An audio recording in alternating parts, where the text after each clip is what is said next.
कहते हैं जब राजा का किला बाहर वालों से सुरक्षित हो जाए तो खतरा दीवारों के भीतर से शुरू होता है। उत्तर प्रदेश लखनऊ, तारीखें बदल रही हैं, साल बदल रहा है, लेकिन सत्ता के गलियारों में जो खिचड़ी पक रही है उसकी गंध अब दिल्ली तक पहुंच चुकी है। आप सोच रहे होंगे कि मैं किस बारे में बात कर रही हूं। बात हो रही है कुटुंब की। जी हाँ, कुटुंब। सुनने में यह शब्द कितना पारिवारिक लगता है ना, अपनापन लगता है, लेकिन यूपी की राजनीति में आजकल कुटुंब का मतलब परिवार नहीं, गिरोहबंदी हो चुका है, गुटबाजी हो चुका है। और कड़वा सच कहूं तो यह योगी आदित्यनाथ के खिलाफ बगावत की रिहर्सल है। आज इस वीडियो में हम उस सफेद झूठ से पर्दा उठाएंगे जो लखनऊ के 5 स्टार होटलों और विधायकों के बंगलों में बर्थडे पार्टी और लिट्टी चोखा के नाम पर बोला जा रहा है। कुर्सी की पेटी बांध लीजिए, क्योंकि आज हम वो बात करेंगे जो न्यूज चैनल वाले ऑफ द रिकॉर्ड बोलते हैं पर ऑन एयर बोलने से डरते हैं। तस्वीर देखिए, जगह कुशीनगर के भाजपा विधायक पीएन पाठक का लखनऊ आवास, मौका पत्नी का जन्मदिन, मेन्यू लिट्टी चोखा और व्रत का फलाहार। लेकिन रुकिए, क्या वाकई ये सिर्फ एक जन्मदिन था? अगर जन्मदिन था तो इसमें सिर्फ एक ही जाति के 50 विधायक क्यों? क्या केक काटने के लिए जनेऊ होना जरूरी था? नहीं दोस्तों, आंखें खोलिए, यह जन्मदिन नहीं, यह शक्ति प्रदर्शन था। बंद कमरे में 50 ब्राह्मण विधायक, इसमें सिर्फ भाजपा के नहीं दूसरी पार्टियों के भी विप्र देवता शामिल थे। चर्चा लिट्टी चोखा की नहीं थी, चर्चा थी हमारी उपेक्षा क्यों। अंदर खाने से जो खबर छन कर आई है वो ये है कि विधायकों ने साफ कहा, सत्ता हमारी मेहनत से बनी, मलाई कोई और खा रहा है। जातियों के खांचे में बाकी सब बाहुबली हो गए और हम सिर्फ घंटा बजाने के लिए रह गए हैं। शायद आपको याद हो, ये वही दर्द है जो 2022 से सुलग रहा है। विधायक डॉक्टर सलभमणि त्रिपाठी, जो कभी सीएम योगी के राइट हैंड हुआ करते थे, वो भी वहां मौजूद थे। पीएम मोदी के खास नृपेंद्र मिश्रा के बेटे साकेत मिश्रा भी वहां थे। संदेश साफ था, बाबा योगी हम नाराज हैं और अगर हम 50 एक साथ हिल गए तो लखनऊ का सिंहासन डोल जाएगा। लेकिन कहानी का असली वजह तब आता है जब आप फ्लैशबैक में जाते हैं। न्यूटन का नियम है, हर क्रिया की प्रतिक्रिया होती है। यह ब्राह्मणों की बैठक अचानक हुई नहीं, यह जवाबी हमला था। याद कीजिए 4 महीने पहले का वो मंजर, लखनऊ का 5 star hotel cloth Awadh, AC कमरों की ठंडक लेकिन माहौल बेहद ही गर्म। नाम दिया गया था कुटुंब परिवार। वहां भी करीब 40 विधायक जुटे थे, लेकिन यहाँ शर्त ये थी कि आपकी नसों में क्षत्रिय खून दौड़ना चाहिए। उस बैठक में क्या बटा था? भगवान राम की मूर्ति, महाराणा प्रताप की तस्वीर और पीतल का त्रिशूल। सोचिए, लोकतंत्र के मंदिर में बैठने वाले विधायक एक दूसरे को संविधान की कॉपी भेंट करने के बजाय त्रिशूल बांट रहे थे। क्यों और किस लिए? कहने को तो आयोजक एमएलसी जयपाल सिंह और विधायक रामवीर सिंह ने कहा कि यह जीत का जश्न है, लेकिन सच बोलने में शर्म कैसी। उस बैठक में एक विधायक ने दबी जुबान में कहा था, अधिकारी हमारी सुनते नहीं, हमारी बिरादरी के अफसरों को साइडलाइन किया जा रहा है। मनोज कुमार सिंह को एक्सटेंशन नहीं मिला तो क्या हम चुप बैठेंगे? अब आप जरा क्रोनोलॉजी समझिए। पहले ठाकुरों ने अपना कुनबा जोड़ा, अपनी ताकत दिखाई, यह संदेश देने की कोशिश की थी कि यूपी में रहना है तो आप समझदार हैं। और अब उसी के जवाब में ब्राह्मणों ने अपना कुटुंब बना लिया।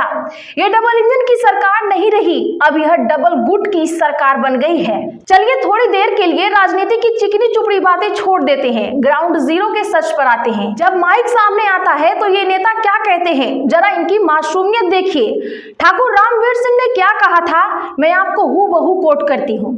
अरे मेरी पोती का जन्मदिन था, समाज की बैठक थोड़ी थी, वो होटल वाले ने गलती से कुटुंब लिख दिया था। वाह, होटल वाले ने गलती से लिख दिया और आप 40 विधायकों को त्रिशूल भी गलती से ही बांट रहे थे। उधर एमएलसी शैलेंद्र सिंह बोले, बस ऐसे ही बैठकर खाना पीना किया, कोई उद्देश्य नहीं था। जनता को क्या बेवकूफ समझा है? 40-50 विधायक जिनके एक एक मिनट की कीमत लाखों में है, वो बस ऐसे ही खाना खाने 5 स्टार होटल या किसी के घर जमा होते हैं। सच ये है दोस्तों कि भाजपा के भीतर शीत युद्ध चल रहा है। एक तरफ पूर्वांचल पूर्वांचल और बुंदेलखंड के ब्राह्मण हैं, 52 विधायक हैं इनके।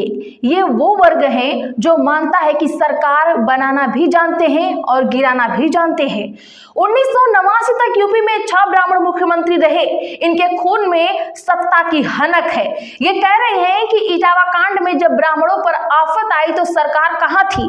ये पूछ रहे हैं कि विकास दुबे की गाड़ी पलटी तो ठीक, लेकिन बाकियों की गाड़ी कब पलटेगी। दूसरी तरफ ठाकुर लॉबी हैं, 49 विधायक। दबी जुबान में आरोप लगाता है कि मौजूदा सरकार में ठाकुरवाद हावी है। विपक्ष तो चिल्ला चिल्ला कर कहता है और इसी ठाकुरवाद के ठप्पे से बचने के लिए या शायद इसे और मजबूत करने के लिए ये कुटुंब वाली बैठकें हो रही हैं। अब सबसे बड़ा सवाल, इस पूरी नुरा कुश्ती में योगी आदित्यनाथ कहां खड़े हैं? यही इसकी कहानी का सबसे डरावना पहलू है। दर्शकों, ये जो बैठकें हो रही हैं, ये सीएम आवास पर नहीं हो रही हैं, ये प्राइवेट हो रही हैं। इसका मतलब समझते हैं आप? इसका मतलब है अविश्वास। ब्राह्मण नाराज हैं क्योंकि उन्हें लगता है कि उसकी सुरी नहीं जा रही है। ठाकुर नाराज हैं क्योंकि उन्हें लगता है कि सीएम के होते हुए भी दिल्ली दरबार या नौकरशाही उनके आड़े आ रही है। सुनील भराला जैसे कद्दावर ब्राह्मण नेता नामांकन करने जाते हैं, लेकिन ऐन वक्त पर ऊपर से फोन आता है और उन्हें रुकना पड़ता है। ये गुस्सा कहां जाएगा? ये लावा बन रहा है। सोशल मीडिया पर ब्राह्मण एकता के नाम से पोस्ट लिखी जाती है। यूपी के 51 ब्राह्मण विधायकों पर थू है।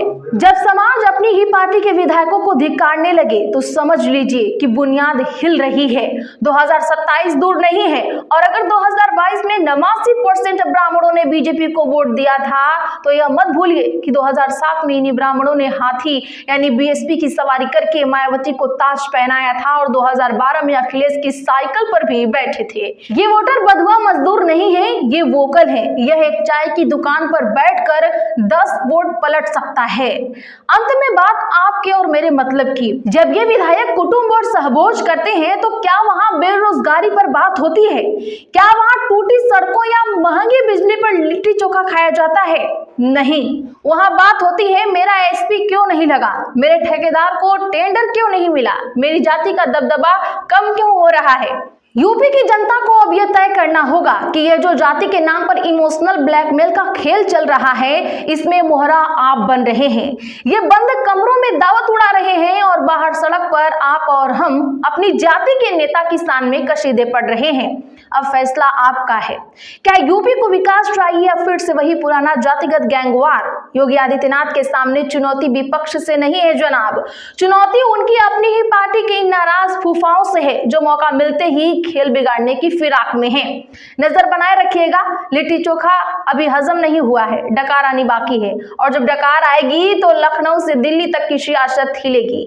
तो हमारे रिसर्च के लिए वीडियो को लाइक शेयर जरूर करें और आप इस पर क्या सोचते हैं कमेंट बॉक्स में जरूर बताएं। चैनल को सब्सक्राइब करके बगल में घंटे के निशान को दबाना ना भूलें।